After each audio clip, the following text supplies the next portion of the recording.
Hi hello నమస్తే welcome to Telugu 360. చాలా విషయాలు అయితే తెలుసుకుందాం. తెలంగాణ రాష్ట్రంలో ఏం జరుగుతూ ఉన్నాయి, తెలంగాణ రాష్ట్ర రాజకీయాల అంశం గురించి, అదేవిధంగా భారతదేశ సైనిక దళాల గురించి కావచ్చు, లేకుంటే ఇప్పుడు జరిగిన ఆపరేషన్ సింధూర్ పైన కావచ్చు, పలు అంశాల మీద అయితే మాట్లాడతాం. మనతోని కర్మినార్ యువ మోర్చా స్పోక్ పర్సన్ శివశంకర్ గారు అయితే ఉన్నారు. సార్ నమస్తే. నమస్కారం సార్, తెలంగాణ మనం చూస్తే రాజకీయాలు ఏ విధంగా అనిపిస్తూ ఉంది? గత పాలకులు బీఆర్ఎస్, ఇప్పుడు కాంగ్రెస్ వచ్చింది, కానీ ఏమైనా మార్పు వచ్చిందా? బీజేపీ ఏం కోరుకుంటా ఉంది? ఆ కోరుకున్న మార్పు తెలంగాణలో ఉందా? మార్పు వచ్చింది. ఖచ్చితంగా పెనం మీద నుండి పొయ్యిలా పడ్డ పరిస్థితిగా అనిపిస్తూ ఉంది ప్రజల పరిస్థితి. ఇప్పుడు బీఆర్ఎస్ పార్టీ ఏం ఆశిస్తుందంటే ఆ పొయ్యి కన్నా పెనమేనా ఏమంటారని, మళ్ళీ పెనం పైకి రండి అని వాళ్ళు ప్రజలను కోరుతున్నారు. కానీ ప్రజలు వాళ్ళ పాలన వీళ్ళ పాలన రెండు చూసారు. పెనం మీద నుండి పొయ్యిల పడ్డందుకు మళ్ళీ పెనమే బెటర్ అని పెనం మీదకి ఎవడెక్కడు. ఈ రెండింటి బారి నుండి బయటపడదాం, భారతీయ జనతా పార్టీని ఆశ్రయిద్దాం అనే ఆలోచనలే ప్రజలు చూస్తూ ఉన్నారు. ఇట్లా భారత జనతా పార్టీ మరియు బీఆర్ఎస్ రెండు ఒకటే అన్నట్టు కూడా చాలా వరకు వస్తూ ఉన్నాయి. నిజమేనా? అవి రెండు పార్టీలు కలిసి ఒకటేనా అంటే ఏం చెప్తారు? ఇప్పుడు ఇదే మాట అసెంబ్లీ ఎన్నికల ముందు కూడా కాంగ్రెస్ ప్రచారం చేసింది కదా, మరి ఎందుకు ఒకటి కాలేదు? ఇదే వన్ వర్డ్ ఆన్సర్. తర్వాత బీఆర్ఎస్ పార్టీ అనేది అవినీతి బురదలో కూరుకుపోయినటువంటి పార్టీ. భారతీయ జనతా పార్టీ అనేది కమలం స్వచ్ఛంగా ఉంటుంది. అది బురదలో ఉన్న నీళ్ళలో ఉన్న ఎక్కడున్నా చిన్న నీటి బిందువు కూడా అంటదు. కాబట్టి వాళ్లకు మాకు పోలిక లేదు, వాళ్ళతో మేము కలిసే ప్రసక్తే లేదు. ఒకవేళ కలిసే ఉద్దేశం ఉంటే మా అధిష్టానం ఎప్పుడు అనౌన్స్ చేసేది. ఇలా ముసుగులో గుద్దులాడలాడేది భారతీయ జనతా పార్టీ స్వభావం కాదు. ఎందుకని మరి మొన్న ఎమ్మెల్సీ ఎన్నికలప్పుడు కూడా మరి బీఆర్ఎస్ బీజేపీకి సపోర్ట్ చేసింది అన్నట్టు కనిపిస్తా ఉంది. మీరే చెప్పండి, బీజేపీకి సపోర్ట్ చేసిందా? స్వతంత్ర అభ్యర్థి అయినటువంటి బీఎస్పీ అభ్యర్థికి మద్దతు ఇచ్చిందా? కాంగ్రెస్ ముఖ్యమంత్రి గారి కూతురే ఆయనకు మద్దతు ప్రకటించింది. స్వయంగా మా కరీంనగర్ ఎమ్మెల్యే అయినటువంటి గంగుల కమలాకర్ గారు వారు ఓటేసి ఆ అభ్యర్థితో కలిసి నిల్చొని ఫోటో దిగారు. ఇంత కళ్ళ ముందు సాక్ష్యాలు ఉన్నప్పటికీ మళ్ళీ కాంగ్రెస్ పార్టీ వీళ్ళు బీజేపీకి మద్దతు ఇచ్చారంటే అది వాళ్ళ యొక్క విజ్ఞతగా వదిలేస్తుంది. ఎల్నేటి మహేశ్వర్ రెడ్డి గారు నిన్న ఒక సంచలనమైన వ్యాఖ్యలు చేశారు. తెలంగాణలో సీఎం మారబోతా ఉన్నారు అన్నట్టు వ్యాఖ్యలు చేశారు. ఏమి అర్థం ఏముంది దాని వెనకాల, వ్యాఖ్యలు చేయడం వెనకాల? వారు చెప్పింది వాస్తవం. ఎందుకంటే ప్రస్తుతం ఉన్న కాంగ్రెస్ పార్టీ పరిస్థితి ఎట్లుందంటే, కాంగ్రెస్ పార్టీ మాటకు మతి లేదు, పూటకు గతి లేదు. స్వయంగా ముఖ్యమంత్రి డైరెక్ట్ చెప్తా ఉన్నాడు, నన్ను ఓసినా మీకేమీ లేదని చెప్తున్నానంటే అంత దౌర్భాగ్య పరిస్థితుల్లో వాళ్ళ పార్టీ ఉన్నది. వాళ్ళ ఇల్లు గడిచే పరిస్థితి లేదు. సో పార్టీ ఇప్పుడు ఏం చేసినా ఆశ్చర్యం లేదు. మరి ముఖ్యమంత్రి సీటుకు గ్యారంటీ లేదు. ఇది చైనా ప్రొడక్ట్ అయిపోయింది ఇప్పుడు, no guarantee no warranty. So ఆ ముఖ్యమంత్రి సీట్ ఎన్ని రోజులు ఉంటుంది ఎన్ని రోజులు ఉండదు అనే విషయం స్వయంగా ముఖ్యమంత్రి గారు కూడా తెలియదు. ఆ విషయాన్ని మన ఎల్లేటి మహేశ్వర్ రెడ్డి గారు స్పష్టం చేయడం జరిగింది. అంటే అక్కడ మార్పు అనే విషయము బీజేపీ వాళ్ళు ఎందుకు చెప్పాలి? అంటే కాంగ్రెస్ వాళ్ళు చెప్పుకుంటారు, కాంగ్రెస్ పార్టీ వ్యవహారాలు కాబట్టి వాళ్ళ ఇంట్లో వ్యవహారాలు బీజేపీ ఎందుకు స్పందిస్తా ఉంది, కాంగ్రెస్ స్పందించకుండా? దీపం కింద ఇల్లంతా వెలిగించినా కూడా దాని కింద చీకటి ఉంటుంది. వాళ్ళు ఎన్ని మాట్లాడినా కూడా వాళ్ళు ఆ పార్టీ ఈ పార్టీ మేము ఎంతో చేస్తున్నాం చూపిస్తాను, వాళ్ళ కింద ఉన్న చీకటి వాళ్ళకి కనిపించేది. వాళ్ళ పార్టీలో ఉన్న లోపాలు, వాళ్ళ నాయకుల యొక్క లుసుకులు, వాళ్ళు చేస్తున్నటువంటి తప్పులు వాళ్ళకి కనిపించవు. వారి అపోజిషన్ పార్టీ, నిజమైన అపోజిషన్ పార్టీ భారతీయ జనతా పార్టీయే కాబట్టి మాకు వాళ్ళ యొక్క ఇప్పుడు ఒక మూర్ఖుడు డ్రైవింగ్ చేస్తుంటే స్పష్టంగా చూసి చెప్పారు, అరే వీడి పోయి దేనికో పెడతాడు రా అని ఎవడైనా చెప్పగలుగుతాడు. ప్రస్తుతం కాంగ్రెస్ పార్టీ పరిస్థితి కూడా అట్లే ఉంది.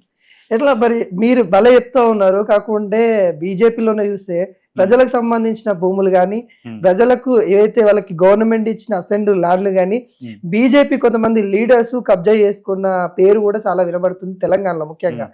ఎలా చూస్తా ఉన్నారు వీటిని? చూడండి, తెల్లబట్ట కనిపిస్తే ఎవడైనా బురద తెల్లే ప్రయత్నం చేస్తాడు రాజకీయాల్లో. ఇంకొకటి, నేను ఎవరిని సమర్థించడం లేదు. ఒకవేళ వాళ్ళు చేసే ఆరోపణలు నిజమైతే కోర్టులు ఉన్నాయి, చట్టాలు ఉన్నాయి, పోలీసులు ఉన్నారు. 4 రోజులు వెనుక కావచ్చు ముందు కావచ్చు, సమాజం అనే పూలవనంలో సువాసన దాగదు, దుర్వాసన దాగదు. 4 రోజులు కవర్ చేసుకున్నా కూడా ఏదైనా అని బయటికి వస్తుంది. చట్టం దాన్ని ఖచ్చితంగా నిరూపిస్తుంది. తప్పు చేస్తే శిక్షిస్తుంది, చేయకపోతే ఖచ్చితంగా వాళ్ళు నిర్దోషులుగా ప్రకటిస్తుంది. కాబట్టి ఎవడో జల్లే బురదకు మేము ఆరాటపడాల్సిన అవసరం లేదు, ఆగం కావాల్సిన అవసరం లేదు. అంటే ప్రజాప్రతినిధులుగా చెప్పాలి కదా సమాధానం. అంటే ఒక ఆరోపణ వచ్చినప్పుడు నిరూపించుకునే ప్రయత్నం చేయాలి కానీ కానీ బీజేపీ వాళ్ళు ఎక్కడ చేసే ప్రయత్నం ఏడా కనిపించట్లేదు. ఇప్పుడు వాళ్ళు ఏం చేస్తున్నారు అంటే ముసుగుల గుద్దులాటలు ఆడుతున్నారు. వాళ్ళ దగ్గర తల లేదు, తోక లేదు. ముసుగుల గుద్దులాటలు ఆడేదానికి మనం ఏం సమాధానం ఇవ్వగలుగుతాం? రేపు మనం సమాధానం ఇచ్చినాం అనుకోండి, చూడండి కాంగ్రెస్ వాళ్ళు ఇప్పటి నుండి కాదు, బ్రిటిష్ కాలం నుండి వాళ్ళ యొక్క లార్డ్ మెకాలే థియరీ అది. ఒక కుక్కను చంపే ముందు వాడు ఏమని ప్రచారం చేస్తారంటే అది పిచ్చి కుక్క అని ప్రచారం చేస్తారు. మన ఊర్లో ఏ దొంగ ప్రవేశించినా అరిచి మనల్ని కాపాడేటువంటి కుక్కను అది పిచ్చి కుక్క అని ప్రచారం చేసేసరికి అరే అది పిచ్చి కుక్క, దానివల్ల మన పిల్లలు గరుస్తుందేమో, ఈ ప్రమాదమేమో అనేటువంటి పుకార్లను సృష్టించి ఫస్ట్ దాని ఇమేజ్ని చంపుతాడు. తర్వాత దాన్ని చంపి వాడు ఏమని ప్రచారం చేస్తాడు, అరే వీడు ఎంత మంచోడు, మన పిల్లల మీద దాడి చేయకుండా ఈ పిచ్చి కుక్కని చంపిండి అని చెప్పేసి క్రెడిట్ కొట్టేస్తాడు. వాడు మనకు హాని చేసినా కూడా వాడు మంచి చేసినట్టు కవర్ చేసుకోవడంలో దిట్ట. ఈ కాంగ్రెస్ పార్టీ బ్లడ్ కూడా అక్కడ నుండి వచ్చింది. దీన్ని స్థాపించింది ఎవరు? AO Hume, is a Britisher. వీళ్ళు అన్వయిస్తున్న దారి కూడా అదే. కాబట్టి వాళ్ళు భారతీయ జనతా పార్టీ నాయకుల మీద బురద చల్లడంలో ముందుంటారు. ఒకవేళ నిజంగా ఎవరైనా నాయకుడు తప్పు చేసినట్టయితే ఖచ్చితంగా ఆ నాయకుడిని చట్ట ప్రకారం శిక్షించవచ్చు. మేము ఎవరిని సమర్థించట్లేదని మీకు క్లియర్గా చెప్పినాం. ఇది పరిస్థితి. ఇంకొక విషయం ఏంటంటే తెలంగాణలో బీజేపీకి కాంగ్రెస్కి ఎప్పటి నుండో వార్ అనేది ఉంది, కానీ కొద్ది రోజుల నుండి చూస్తే కొద్దిగా వార్ అనేది ఇంకా తారస్థాయికి చేరిందని కూడా చెప్పుకోవచ్చు. ఈటల రాజేందర్ విషయంలో కావచ్చు, మన కాంగ్రెస్ సంబంధించిన లీడర్స్ కావచ్చు. ఏంటి అసలు ఆ వివాదం ఏంటి? అసలు ఈటల రాజేందర్ గారిని కాంగ్రెస్ వాళ్ళు ఎందుకు తిడుతా ఉన్నారు? వాళ్ళు ఎందుకు ఈటల రాజేందర్ అనుచరులు దాడి చేయడానికి వెళ్ళారు అంటే ఏం చెప్తారు? ఈటల రాజేందర్ గారు ఆయన వ్యక్తిత్వం ప్రజలందరికీ తెరిచిన పుస్తకం. ఆయన సాఫ్ట్గా కనిపించే ఫైర్ బ్రాండ్. ఒక మాటలో చెప్పాలంటే ధర్మరాజు స్వభావం. ఆయన సాధ్యమైనంత వరకు ఆవేశాన్ని కానీ ఆపుకోగలుగుతాడు. ప్రజలకు ఏ విధంగా చెప్పాలి, ఏ విధంగా కన్వే చేయాలని చూసే వ్యక్తి. కానీ అది మితిమీరితే మాత్రం సహించే వ్యక్తి కాదు. గతంలో ఒక రియల్ ఎస్టేట్ వ్యాపారి కూడా ఈ విధంగా ప్రజలను వేధిస్తుంటే చూస్తూ ఊరుకోలేదు. ఏం చేశాడో మనందరం చూసినాం. కాబట్టి ఆయన ఫస్ట్ చూసేది ప్రజల మేలు, తర్వాతనే తన వ్యక్తిగత డిసిప్లిన్ కానీ, తన యొక్క మాట విధానం కానీ, ఇతర వ్యవస్థలు కానీ. కాబట్టి ఆ ఫైర్ బ్రాండ్ లక్షణం కొన్ని సందర్భాలలో ఎదుటివానికి అవకాశంగా మారుతుంది. కాంగ్రెస్ వాళ్ళు ఏం చేశారు? వాళ్ళు చేస్తున్న తప్పులే వారు స్వయంగా మాట్లాడారు కదా. ఈటల రాజేందర్ గారు ఏం ఆరోపణలు చేయలేదు. ప్రజల నోట్లో ఉన్న విషయాలే ఆయన చెప్పిండు. కాదని ఒకసారి అనిపించండి. ఈటల రాజేందర్ గారు హైడ్రా గురించి కానీ ఇవి మాట్లాడినప్పుడు దానికి కాంగ్రెస్ వాళ్ళు రిటర్న్ కౌంట్ ఇవ్వడం అయితే జరిగింది. అవును, ఇప్పుడు ఈటల రాజేందర్ గారే ధీటుగా వారిని చెడమెడ కడిగిన తర్వాత వారి దగ్గర సమాధానం లేదు. సమాధానం లేనివాడే ఎప్పుడన్నా గుర్తుపెట్టుకోండి, సబ్జెక్టు లేనివాడే, ఏమంటారు, మంత్రాల బలం లేనివాడే తుంపుర బలం నమ్ముకుంటాడు. ఈటల రాజేందర్ గారి వ్యాఖ్యలను రుజువు చేసుకోలేక దానికి ప్రతిగా స్పందించడం చేతగాని వాళ్ళే ఇట్లాంటి చిల్లర వేషాలు. అంటే ఇప్పుడు జగ్గారెడ్డిని చిల్లర వేషాలు అని అంటున్నారా? అది కాదంటారా? ఇట్లా అంటే ఆయన స్పందించారు కదా. ఆయన స్పందించిన విధానం ఎలా ఉంది? ఆయన మాట్లాడిన మాటలు ఎలా ఉంది? ఈటల రాజేందర్ గారు కూడా మరి టంగ్ స్లిప్ అయింది కదా అని అంటున్నారు. ఈటల రాజేందర్ గారు టంగ్ స్లిప్ అయిన దానికి కారణం ఉంది. జగ్గారెడ్డి గారు టంగ్ స్లిప్ కావడం కారణం ఉంది ముఖ్యమంత్రిని జోకడానికి తప్ప.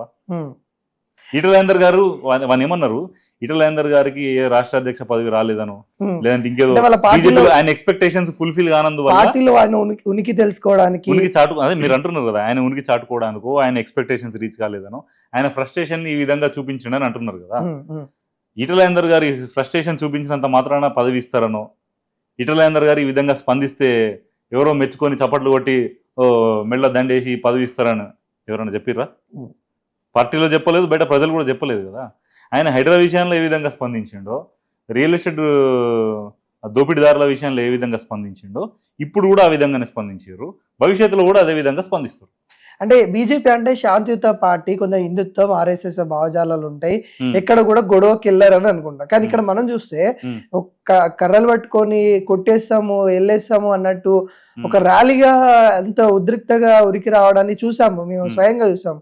ఎందుకు అంతగానం ఉద్రిక్తత అక్కడ ఉన్న ప్రజలకు కానీ అక్కడ ఉన్న నాయకులకి, ఈటల రాజేందర్ గారిని అంటే అంత ఉద్రిక్తత ఎందుకు వచ్చిందంటే ఏం చెప్తారు? ఉద్రిక్తత మీరు అన్నట్టు భారతీయ జనతా పార్టీ శాంతియుతమైన పార్టీ, కానీ అవసరమైనప్పుడు కూడా చేతులు కట్టుకొని కూర్చునే పార్టీ కాదు.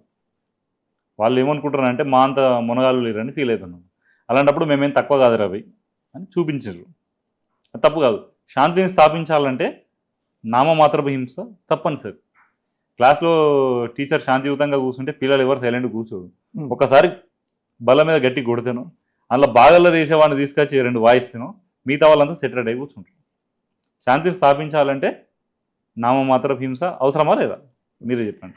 అంటే ఇప్పుడు బీజేపీ ఇన్ని రోజులు అయిపోయింది అధ్యక్ష పదవి, తెలంగాణ అధ్యక్ష పదవి ఎవరికి ఇస్తారు? ఇప్పటిదాకా కిషన్ రెడ్డి గారు ఉన్నారు, ఎందుకు ఇంత ఆలస్యం చేస్తూ ఉంది? అంటే అధ్యక్ష పదవి చేపట్టే అంత గనులు బీజేపీలో లేరా, లేకుంటే గతంలో ఉన్న బండి సంజయ్ కూడా సెట్ అవ్వరని ఇవ్వలేకపోతా ఉన్నారా? ఎందుకు అధిష్టానం ఆలోచిస్తూ ఉంది అని అంటే ఏం చెప్తారు?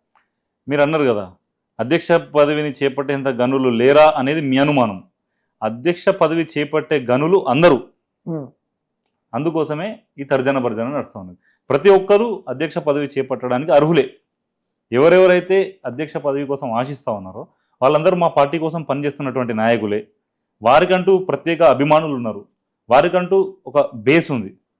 ఇప్పుడు వీళ్ళందరూ ఎలిజిబుల్ అయ్యేసరికి ఎవరికి ఇవ్వాలా? కొందరు క్యాస్ట్ ఈక్వేషన్స్ ఉంటాయి, కొన్ని ఓట్ ఈక్వేషన్స్ ఉంటాయి, కొన్ని ప్రజల ఎక్స్పెక్టేషన్స్ని రీచ్ అయ్యే విషయాలు ఉంటాయి, కొన్ని సీనియారిటీ అంశాలు ఉంటాయి, సైద్ధాంతిక అంశాలు ఉంటాయి. అన్నిటి పరంగా చూసుకుంటూ వచ్చేసరికి మనకి ఈక్వేషన్ వెళ్ళడానికి టైం పడుతుంది. అందరు సమర్థులైనప్పుడే సమస్య. ఎవరు సమర్థులు కాకపోతే ఎవడో ఒకరికి నడిపించవచ్చు. మీరు అన్నట్టు ఎవరు సమర్థులు గారా అంటున్నారు కదా, ఎవరు సమర్థులు కాకపోతే ఎవడో ఒకరికి. అంటే ఎందుకు అడుగుతా ఉన్నా అంటే ఇన్ని రోజులు అయితే ఉన్నాయి ఆల్మోస్ట్. ఇక మేము పేపర్లో కూడా ప్రకటనలు చూస్తాం, ఇక పదవి అధ్యక్ష పదవి ఇతనికి వస్తా ఉంది, పగ్గాలు తెలంగాణలో బీజేపీ పగ్గాలు పలానా వ్యక్తి తీసుకోబోతా ఉన్నట్టు కూడా హెడ్లైన్ చూస్తా ఉన్నాం. మళ్ళీ తెల్లారి చూస్తే ఆ న్యూస్ ఎక్కడ కనిపించట్లేదు. అసలు ఎవరు తీసుకుంటారు?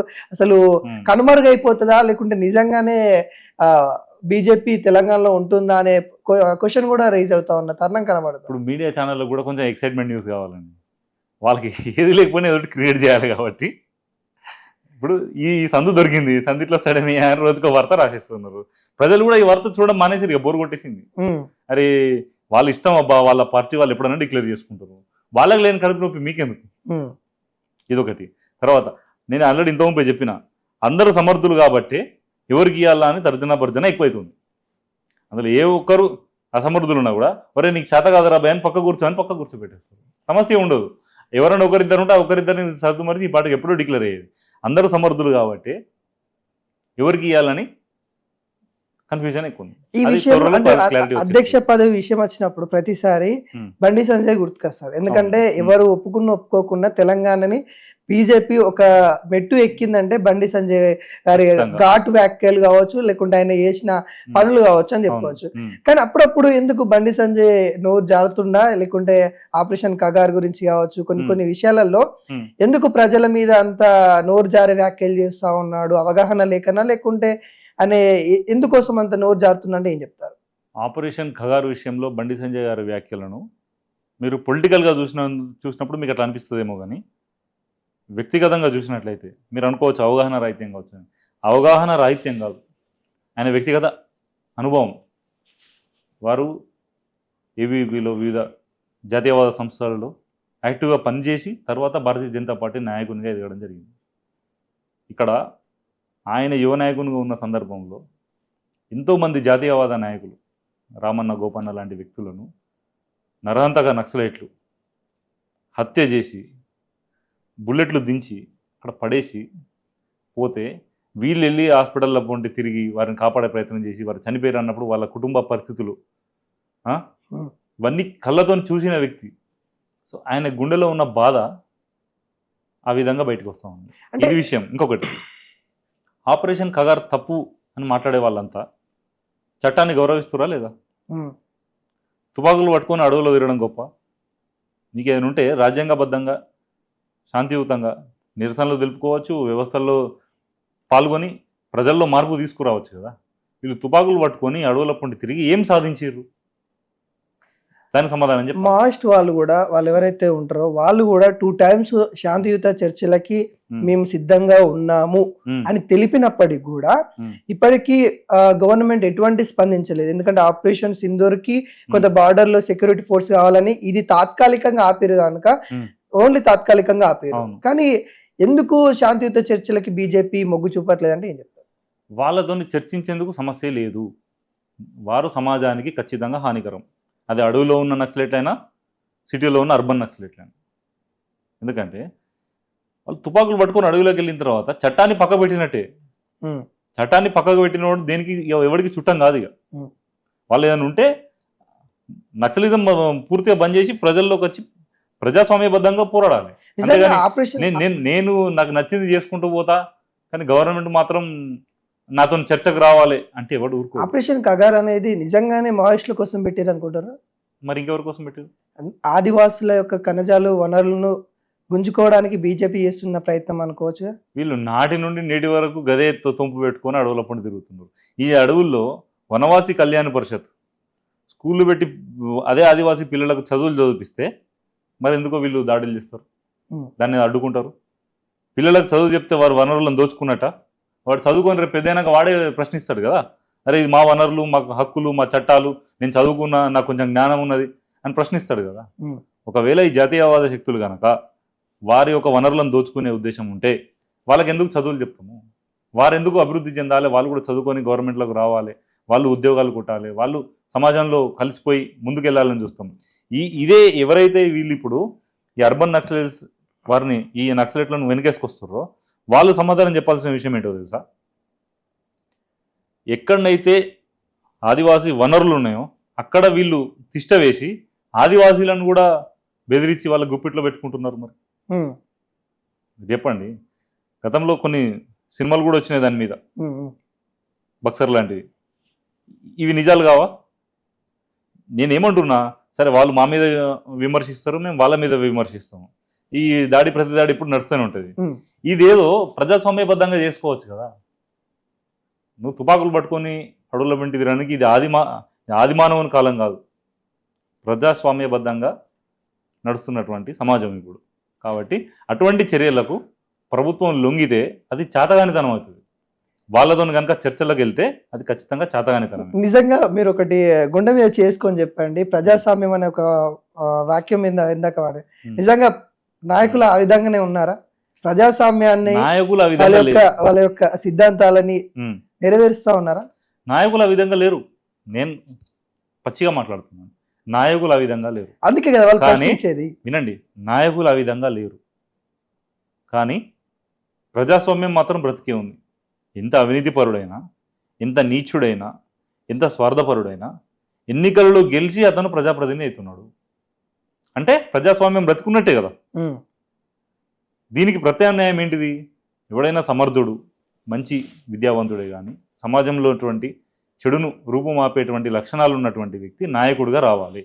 అతను రాజకీయ వ్యవస్థలో పోటీ చేయాలి, లేదా ప్రభుత్వ వ్యవస్థలో ఉద్యోగం తను సంపాదించుకొని నా ముందున్న అధికారి చేసిన తప్పులు నేను చేయకూడదు, నా ముందున్న నాయకుడు నేను చేయకూడదు, నా ముందున్న డాక్టర్లు దోచుకున్నట్టు నేను దోచుకోకూడదు, నా ముందున్న ఇంజనీర్లు చేసిన తప్పిదాలు నేను చేయకూడదు. అట్లా ప్రతి వ్యవస్థలో చెడ్డవాడు చేసిన చెడును మంచివాడు రీప్లేస్ చేయాలి. అంతే తప్ప ఆ చెడ్డవాడిని నేను తుడి చేస్తా, ఈ సమాజం మొత్తం చెడిపోయింది అనేటువంటి బురద చల్లడం ఇది యాక్సెప్ట్ చేయదగిన విషయం కాదు. ఇప్పుడు ఫైనల్ గా తెలంగాణలో బీజేపీ ప్లాన్ ఏంటి, అసలు ముందుకు ఎలా వెళ్తుంది?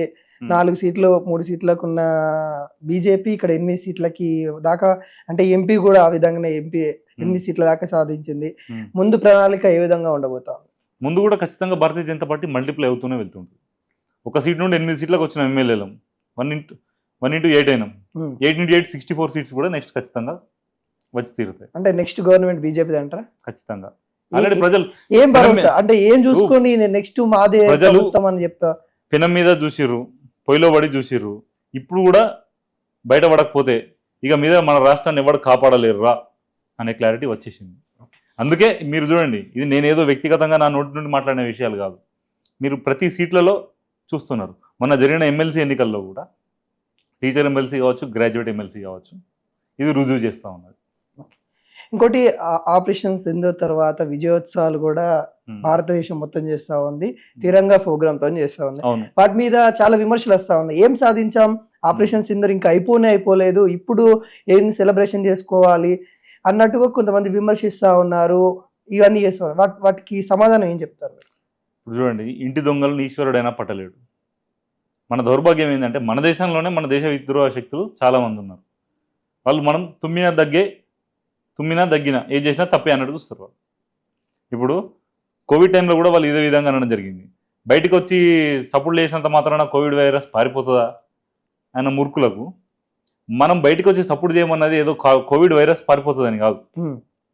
ప్రజలందరూ మనం అందరం దీన్ని ఎదుర్కోవడానికి ఒకరికొకరు తోడుగా ఉన్నాం. సమాజం అంతా చైతన్యవంతమై ఉన్నది, వీఆర్ టుగెదర్ అని చూపించడం కోసం అది మనం పెట్టుకున్నటువంటి ఒక కార్యక్రమం. అదేవిధంగా ఇప్పుడు ఆపరేషన్ సింధూర్ పూర్తి అయినా కాకుండా దీని ప్రాసెస్ కంటిన్యూషన్లో సైనికుల వెంట మేమున్నాము, దేశ ప్రజలంతా మీ వెంట ఉన్నాము అని వాళ్ళ మనోధైర్యాన్ని నింపడం కోసం, వాళ్ళ ఆత్మస్థైర్యాన్ని నింపడం కోసం పెట్టుకున్నటువంటి కార్యక్రమం. మీకు చేతనైతే మీరు అనుకోవచ్చు ఇది బీజేపీకి క్రెడిట్ అవుతుంది, ఎందుకంటే చేసింది మేము. బీజేపీ క్రెడిట్ అవుతుందని కాదు, బీజేపీ ఎన్నికల కోసమే చేస్తుంది, ఎన్నికల కోసం చేస్తుందని మీరు అనుకుంటున్నారు. ఇప్పుడు ఈ అచీవ్మెంట్ సాధించింది మేము కాబట్టి మాకెక్కడ మంచి పేరు వస్తుందో అన్న ఆవేదనలో వారు ఇటువంటి పిచ్చి పిచ్చి వ్యాఖ్యలు చేయడం జరుగుతున్నది.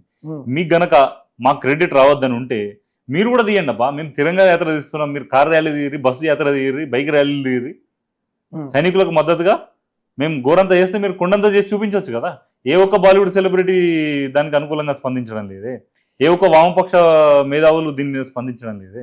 ఎందుకు బురద చల్లడం ఎందుకు? నరేంద్ర మోడీ గారు ట్రంప్ కు ఎందుకు వెనుకంచు చేశారు, ఆయన మాట ఎందుకు వింటున్నారు, ఎందుకు లొంగిపోయారు, ట్రంప్ కి ఎందుకు లొంగిపోయారు అనే ప్రశ్న కూడా వస్తా ఉంది. డొనాల్డ్ ట్రంప్ కి ఎందుకు ఆపాల్సింది, మన పిఓకేని మనం తీసుకునేదాకా ఫైట్ చేయాలి కదా. అలాంటి సిచ్యువేషన్ ఇప్పుడే మంచి సిచ్యువేషన్ వచ్చింది, మరి ఇప్పుడు అలాంటి సిచ్యువేషన్ లో మోడీకి లొంగిపోయి నరేంద్ర మోడీ తీసుకున్న నిర్ణయాలు సరైన నిర్ణయాలు కావు. గతంలో కూడా ఎవరైతే ఇందిరాగాంధీ కావచ్చు వాళ్ళ పాలన ఏ విధంగా ఉన్నాయన్నట్టు కూడా కొన్ని ట్రోల్ వర్షన్ కూడా నడుస్తుంది. ఎలా చూస్తారు? ఇప్పుడు నరేంద్ర మోదీ గారు ఫస్ట్ ఆఫ్ ఆల్ యుద్ధం చేయదలుచుకోలేదు, పాకిస్తాన్కు పనిష్మెంట్ ఇవ్వదలుచుకున్నారు. మన భారతదేశ స్త్రీల యొక్క నుదుట సింధూరాన్ని తుడిచే ప్రయత్నం చేస్తే వాళ్ళ యొక్క రక్తం కళ్ళ చూస్తానని చెప్పి నరేంద్ర మోదీ గారు స్పష్టంగా చూపించారు. రెండవది, వాళ్ళ భూభాగంలో చొచ్చి 100 కిలోమీటర్ల లోపల దాకా వెళ్ళి ఎంత నష్టం చేయనో అంత నష్టం చేసి చూపించడం. వారి ఎయిర్ బేస్లు అవి ఇవి సర్వనాశనం చేసి దర్జాగా మన సైనికులు తిరిగి వచ్చారు. ఇప్పుడు జరిగే నష్టం అంతా జరిగిన తర్వాత, ఇరగాల్సిన బొక్కలన్నీ ఇరిగిన తర్వాత, ఇప్పుడు చైనా కానీ అమెరికా కానీ వాళ్ళందరూ మావోడే జరిగి ఇడిచిపెట్టరా దండం పెడతా అని వస్తారు కాలబేరానికి. అప్పుడు మనం ఏం చేయాలి? ఒక ఎదుగుతున్న దేశం మనం, ఇప్పుడు ఆల్రెడీ ప్రపంచంలో 5వ అతిపెద్ద ఆర్థిక వ్యవస్థగా మనం ఎదిగినాం. మన లక్ష్యం 3వ ఆర్థిక వ్యవస్థగా ఇప్పుడు తయారవ్వడం. భవిష్యత్తులో ఏదో ఒక రోజు ప్రపంచంలో నెంబర్ 1 ఆర్థిక వ్యవస్థగా మనం తయారవుతామన్న భయం అమెరికాకు, చైనాకు, ప్రతి దేశానికి ఉంది. సమర్థుని మీద ప్రతి ఒక్కరికి జెలసీ ఉంటుంది. మనతో ఎంత స్నేహం చేసినా కూడా వాళ్లకు భారతదేశం ఎక్కడ మమ్మల్ని అధిగమిస్తుందని ఒక రకమైన జెలసీ ఉంటుంది. మన మీద ఆ కోపంతోనైనా ఆ జెలసీతోనైనా పాకిస్తాన్కు ఖచ్చితంగా సహాయం చేస్తారు. ఇటువంటి సందర్భంలో ఉరికి ఎల్లెలకల వాడే కంటే సింహం లెక్క 10 అడుగులు వెనుకగేసిందంటే సమయం వచ్చినప్పుడు మళ్ళీ 100 అడుగులు ముందుకేయచ్చు అనేది నరేంద్ర మోదీ గారి యొక్క యోజన. ఇది భారతదేశ ప్రజలందరికీ తెలుసు. ప్రజలంతా ఇప్పుడు అంతర్జాతీయ వ్యవహారాలు, ఆర్థిక వ్యవహారాలు, సైనిక రహస్యాలు, ఈ యుద్ధం చేయడం ఇలా ఇంత డెప్త్ నాలెడ్జ్ అనేది ప్రజలకు ఉండదు, ఏ ఒక్క వ్యక్తికి ఉండదు. ఏ వ్యక్తి అయినా తన వృత్తి ఏదైతే ఉంటుందో ఆ ఒక్క రంగంలోనే నైపుణ్యం కలిగి ఉంటాడు. మిగతా రంగాల్లో మనకు నైపుణ్యం ఉండదు. కానీ మనం ఏం చేస్తాం? ఆ వృత్తి అవసరం పడినప్పుడు ఏదో ఒక వ్యక్తిని నమ్ముతాం, ఆ ప్రొఫెషనల్ని నమ్ముతాం. డాక్టర్ అయితే పలానా డాక్టర్ వైద్యం చేస్తే నాకు న్యాయం అవుతుందని నమ్మకం, పలానా ఆఫీసర్ దగ్గర పోతే మనకు న్యాయం జరుగుతుందని నమ్మకం. అలా పలానా నాయకుని పాలనలో మన దేశం సురక్షితంగా ఉంటుంది అని ప్రజలు నమ్మిన ఏకైక వ్యక్తి నరేంద్ర మోదీ గారు. ఇప్పుడు కాంగ్రెస్లో మీరు అన్నారు ఇందిరాగాంధీ గారు కదా అప్పుడు ఇది చేసిరు అది చేసిరు, మా ఇందిరాగాంధీ ఐరన్ లేడీ ఏమో చేసింది అన్నారు కదా. ఇప్పుడు ఐరన్ లెగ్ ఈ బంగ్లాదేశ్ కోసం చేసిన పోరాటం ఏదో పియోక కోసం చేయొచ్చు కదా. మేము ఇందిరాగాంధీ గారిని గౌరవిస్తాం. ఆమె మన దేశ ప్రధానమంత్రిగా సేవలు అందించిన వ్యక్తి, అందులో ఒక మహిళ. కానీ ఆమె పేరును వీళ్ళు ఈ విధంగా దుర్వినియోగపరిస్తే అననేమి పడనేమి అమ్మారి నీ రాత ఫలమేమి అన్నట్టు ఆమెకు ఉన్న ఆ కొద్ది మంచి పేరును కూడా వీళ్ళు ఇప్పుడు ఇక్కడ బయటికి తీసి చెడగొట్టుకుంటున్నారు. పిఓకే కోసం అప్పుడు ఎందుకు చేయలేదే? ఆమె అప్పుడు యుద్ధం చేసి బంగ్లాదేశ్కు విముక్తి కల్పించిన అంటున్నారు. మరి పిఓకేని అప్పుడే తీసుకుంటే ఇప్పుడు ఈ డిస్కషన్ ఉండేది కాదు కదా. దీనికి సమాధానం ఇప్పుడు చెప్పాలి. ఇప్పుడు అదే క్వశ్చన్ కూడా మీకు రేజ్ అయితే బలూచిస్తాన్ కోసం వాళ్ళ ఇండిపెండెంట్ కోసం మనం చేసినట్టు ఉంది కానీ అక్కడ పిఓకే ని స్వాధీనం చేసుకోలే కదా. ఈ క్వశ్చన్ మళ్ళీ రిటర్న్ క్వశ్చన్ మనకు కూడా అప్పుడు ఆమె ఎందుకు చేయలేదు? అప్పుడు ఆమె కూడా కొన్ని రాజకీయ పరిస్థితులు అప్పటి పరిస్థితులకు అనుకూలంగా ఆమె నిర్ణయం తీసుకున్నది. అదేవిధంగా ఇప్పుడు కూడా ఇప్పుడున్న పరిస్థితులకు అనుకూలంగా ఏం చేస్తే మంచిది అనేది నరేంద్ర మోదీ గారికి తెలుసు, అజిత్ దోవల్ గారికి తెలుసు, రాజ్నాథ్ సింగ్ గారికి తెలుసు. ప్రజలకు నమ్మకం మోదీ గారి పైన ఉన్నది కాబట్టి ప్రజల యొక్క ఏ ఒక్క నమ్మకాన్ని కూడా ఇప్పటి వరకు నరేంద్ర మోదీ గారు ఒమ్ము చేసింది లేదు. మేము ఇచ్చిన ప్రతి హామీ నిలబెట్టుకున్నాం. అయోధ్య రామ మందిరమే కావచ్చు, వఫే కావచ్చు, త్రిపుల్ తలాగే కావచ్చు, ఆర్టికల్ 370 కావచ్చు, ఏదైనా కావచ్చు. రేపటి రోజున పిఓకేను స్వాధీనపరచుకోవడం కూడా ఖచ్చితంగా చేసి తీరుతాము. అప్పుడు అది జరిగిన తర్వాత మాట్లాడుకుందాం. ఇంకొక విషయం కూడా అంటే ఇందాక కాంగ్రెస్ వాళ్ళు ఆరోపించడంలో సరే వాళ్ళు ప్రతిపక్షంగా ఉన్నారు సో మనం అనుకోవచ్చు, కానీ బీజేపీ వాళ్ళు కూడా మధ్యప్రదేశ్ సంబంధించిన డిప్యూటీ సీఎం అదేవిధంగా మినిస్టర్స్ కూడా కొంతమంది డైరెక్ట్ గా నరేంద్ర మోడీ గారిని టార్గెట్ చేస్తున్నట్టు వ్యాఖ్యలు చేస్తా ఉన్నారు. గత కొద్ది రోజుల నుండి చూస్తా ఉన్నాము. ఈ డిప్యూటీ సీఎం అయితే నరేంద్ర మోడీ వెళ్ళి సైనికుల యొక్క కాళ్ళు కడగాలి అని అన్నట్టు కూడా వ్యాఖ్యలు చేస్తా ఉన్నారు. ఈ ఎలా చూస్తా ఉన్నారు అక్కడ? ఇప్పుడు నేను చెప్పాను కదా, వీళ్ళ ప్రొపగండాస్ ఎట్లుంటాయంటే మన వాళ్ళను మనకు చిచ్చు పెట్టి విభజించు పాలించు పాలసీ వీళ్ళది బాగుంటుంది, కాంగ్రెస్ వాళ్ళది, అందులో వాళ్ళ సిద్ధాస్తులు. ఇప్పుడు మా భారతీయ జనతా పార్టీ నాయకులు మమ్మల్ని విమర్శిస్తుర్రు అని చెప్తే కానీ ప్రజలు నమ్మరు అన్న సిచ్యువేషన్ వాళ్ళు అడ్వాంటేజ్గా తీసుకోవాలని చెప్పి దీనిలో సాక్షాత్తు అమిత్ షా గారి వ్యాఖ్యలనే వారు తర్జుమా చేసి వారు మిస్గైడ్ చేసి ప్రజల్లో రాంగ్ మెసేజ్ ఇచ్చినటువంటి పార్టీ వాళ్ళది. కాబట్టి ఇక్కడ కూడా వాళ్ళు అడ్వాంటేజ్ తీసుకొని నెగిటివ్గా తీసే ప్రయత్నం చేస్తూ ఉన్నారు. ఇంకొకటి, నరేంద్ర మోదీ గారు సైనికుల కాళ్ళు కడగాలి అంటే దానికి వెనకడుగేస్తారేమో అనే విధంగా వీళ్ళు కాంగ్రెస్ వాళ్ళు ప్రచారం చేస్తున్నారు. ఈ మూర్ఖులు ఒక విషయాన్ని గ్రహించాలి. ఢిల్లీ వీధులను శుభ్రపరిచేటటువంటి మున్సిపల్ కార్మికులే కావచ్చు, అయోధ్య రామ మందిర నిర్మాణంలో కింది స్థాయిలో పనిచేసినటువంటి కూలీలు కార్మికులు, వీళ్ళు ఎవరైతే కాంగ్రెస్ వాళ్ళు తమ పక్కన కూర్చోబెట్టుకోవడానికి కూడా వెనుకడుగేస్తారో అటువంటి కింది స్థాయి కార్మికులను వాళ్ళ కాళ్ళు కడిగి వాళ్ళతో పాటు కలిసి వారిని సత్కరించి వారితో పాటు కలిసి వారితో భోజనం చేసి వారికి సమయాన్ని ఇచ్చినటువంటి గొప్ప వ్యక్తి నరేంద్ర మోదీ గారు. మరి ఇప్పుడు మీరు చెప్పండి, సైనికుల కాళ్ళు కలగడానికి వారు వెనుకడుగేస్తారా? ఇదొక నా యొక్క సౌభాగ్యం అని భావించేటువంటి వ్యక్తి. కాబట్టి నరేంద్ర మోదీ గారి మీద వీరు ఎటువంటి ఆరోపణలు చేపించి మీ బీజేపీ వాళ్ళే అన్నారు అని ఉల్టా దానికి ఒక హ్యాష్ పెట్టి ఏదో ప్రయత్నం చేస్తే వాళ్ళే లేలుకలు పడతారు తప్ప ప్రజలు దాన్ని నమ్మే ప్రసక్తే లేదనే విషయం నేను తెలియజేస్తాను. కర్నల్ సోఫియా గారు ఎవరైతే తను ఆర్మీ కర్నల్ వారు ఉన్నారో ఎవరైతే ఉన్నారో తన మీద కూడా ఉగ్రవాదుల సోదరి తను, ఆ మతానికి చెందిన తను అన్నట్టు కూడా వ్యాఖ్యలు చేశారు. ఎలా చూస్తారు? ఎందుకంటే ఆమె ఆపరేషన్ సింధూర్ ని సక్సెస్ చేయడంలో తన పాత్ర కీలకంగా ఉంది. అలాంటి ఆమెను కూడా మతపరంగా మళ్ళీ బీజేపీ వాళ్ళు మళ్ళీ ఇక్కడ కూడా ఎందుకు అడుగుతా ఉన్నారంటే ఇక్కడ కాంగ్రెస్ వాళ్ళు అడుగుతున్నా మనకు రొటీన్ అవుతుండే, మళ్ళీ బీజేపీ వాళ్ళే అడుగుతా ఉన్నారు కాబట్టి క్వశ్చన్ రేజ్ చేయాల్సి వస్తా ఉంది. ఎందుకు బీజేపీ వాళ్ళు మతపరమైన వ్యాఖ్యలు ఊకే చేస్తారు అంటే ఏం చెప్తారు? బీజేపీ వాళ్ళు చేసిన వ్యాఖ్యలు కావు, బీజేపీ ముసుగులో చేపించిన వ్యాఖ్యలు. కాంగ్రెస్ ముఖంతోని వాళ్ళు ఏం చెప్పినా కూడా ప్రజలు నమ్మే పరిస్థితి లేదు. వాళ్ళు ఏం చెప్పినా నమ్మే పరిస్థితి లేదు కాబట్టి బీజేపీ వాళ్ళపై మీ బీజేపీ వాళ్ళే అన్నారట అని ఒక తొంపు పెట్టి విమర్శిస్తూ ఉంటారు. ఇంకొకటి, బీజేపీ హిందువుల కోసం ఏ విధంగానైతే పోరాడుతూ ఉన్నదో, ఏ విధంగా అయితే ప్రత్యేకంగా నిల్చొని ఉంటుందో, జాతీయవాదులు దేశం కోసం నిల్చున్న వారు ఎవరైనా సరే మతోన్మాదుల వెంట కాదు, మతాన్ని నమ్ముకొని పనిచేసే ప్రతి ఒక్కరి వెంట భారతీయ జనతా పార్టీ ఉంటుంది. అబ్దుల్ కలాం గారిని మద్దతు ఇచ్చే పార్టీ భారతీయ జనతా పార్టీ, అజ్మల్ ఖజబ్ వెంట నిలిచేటువంటి పార్టీ కాంగ్రెస్ పార్టీ. అబ్దుల్ కలాం గారిని పైకి తీసుకొచ్చి వారి యొక్క మద్దతుతోని ఈరోజు మనం చెప్పుకుంటున్నటువంటి మిజైల్స్ అన్ని తయారు చేసింది ఎవరు?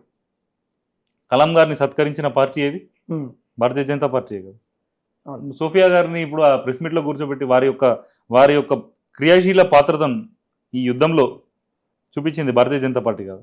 మాకు ఆమె మీద నమ్మకం లేకపోతే ఆమెను అసలు ఈ ఆపరేషన్ సింధూర్లో పాల్గొనే అవకాశమే ఇవ్వం కదా. మన రక్షణ శాఖ మంత్రి గారు ఈ వ్యక్తిని ఈ ఆపరేషన్కి దూరంగా ఉంచండి అని చెప్పకపోదురా? దానిలో క్రియాశీల పాత్ర ఆమెకి ఇచ్చింది ఎవరు? భారతీయ జనతా పార్టీ కాదా? ఈ ఆపరేషన్ సక్సెస్ అయిన తర్వాత మీడియా ముందుకు వచ్చి ఆమె సగర్వంగా మేము ఇది సాధించాం అని చెప్పే అవకాశం ఇచ్చింది భారతీయ జనతా పార్టీ కాదా? మీరు మా యాక్షన్స్ చూడండి, ప్రజలు మా యాక్షన్స్ చూస్తున్నారు. ఇప్పుడు వారు అబద్ధాలు ఎట్లా చూస్తారు? మీ కళ్ళతో చూసింది నమ్ముతారా, మీ చెవులతో విన్నది నమ్ముతారా? మీరు చెప్పండి, మీ కళ్ళతో చూసింది నమ్ముతారా, మీ చెవులతో విన్నది నమ్ముతారా? చూసింది విన్నదే నమ్ముతాం. మెయిన్ మీ కళ్ళ ముందు చూసింది ఇక్కడ మొబైల్ ఫోన్ ఉంది, అది కట్టె ముక్క అని నేను చెప్తా, మీరు ఎట్లా నమ్ముతారు? మీ కళ్ళతో చూసిందే ముందు నమ్ముతారు. ప్రజలు భారతీయ జనతా పార్టీ అబ్దుల్ కలాం గారిని ఏ విధంగా ఆదరించింది, అదేవిధంగా ఇప్పుడు సోఫియా గారిని కూడా ఆదరిస్తూ ఉన్నది. ఈ కళ్ళ ముందు ఈ సాక్ష్యాలు చూసిన తర్వాత కూడా వాళ్ళ యొక్క అబద్ధాలు నమ్మడానికి ఎవరు సిద్ధంగా లేరు. ఇంకోటి, ఈ యుద్ధ వాతావరణంలో అంటే మొన్నటిదాకా అయిపోయింది, మళ్ళీ తర్వాత కూడా చాలా క్వశ్చన్స్ వస్తూ ఉన్నాయి. అంటే అక్కడ సైన్యం ఫెయిల్ అయిపోయిందా, లేకుంటే అక్కడ ఏం జరిగిందో, మన హిందువులకు సంబంధించిన కొంతమందిని 26 మందిని అయితే వాళ్ళు హత్య చేసి వెళ్ళిపోయిన ఘటన తర్వాత కూడా ఎంత నష్టం వచ్చింది అనేది కూడా ప్రజలకి నరేంద్ర మోడీ చెప్పాలి అన్నట్టు కూడా రాహుల్ గాంధీ కొన్ని వ్యాఖ్యలు, అంటే ఒక 6 సంబంధించి అంటే 6 క్వశ్చన్స్ అయితే ఇవ్వడం అయితే జరిగింది. అడిగి ఇంతవరకు కూడా రియాక్ట్ అవ్వలేదు ఎందుకన్నట్టు కూడా కాంగ్రెస్ వర్గాలు కొంత చర్చనీయంగా జరుగుతూ ఉంది. అంటే ఏం చెప్తారు అసలు, ఎందుకు ఒక ప్రతిపక్ష నాయకుడిగా ఉన్న వ్యక్తి ఒక 6 క్వశ్చన్స్ ఇస్తే వాటికి సమాధానం ఇచ్చే స్థాయిలో బీజేపీ లేదా అంటే ఏం చెప్తారు? ఇప్పుడు సమాధానం ఇచ్చే స్థాయిలో లేదని కాదు, అలా అని చెప్పి సమాధానం ఇవ్వాలని కూడా కాదు.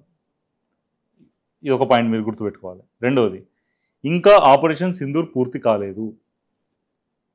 జర్నీ పూర్తయిన తర్వాత మీరు డెస్టినేషన్ ఏ టైం స్టార్ట్ అయింది, ఏ టైంకి రీచ్ అయింది, దానిలో ఎంతమంది ప్రయాణికులు ఉన్నారు ఏందనే విషయం మనం టోటల్ కన్క్లూజన్ రిపోర్ట్ ఇవ్వగలుగుతాం. మీరు ఇంకా కంక్లూడ్ కాకముందే కన్క్లూజన్ రిపోర్ట్ ఇవ్వమంటే మన రాంగ్ ఇన్ఫర్మేషన్ ఇచ్చి చేతులు దూపుకునే స్వభావం నరేంద్ర మోదీ గారిది కాదు.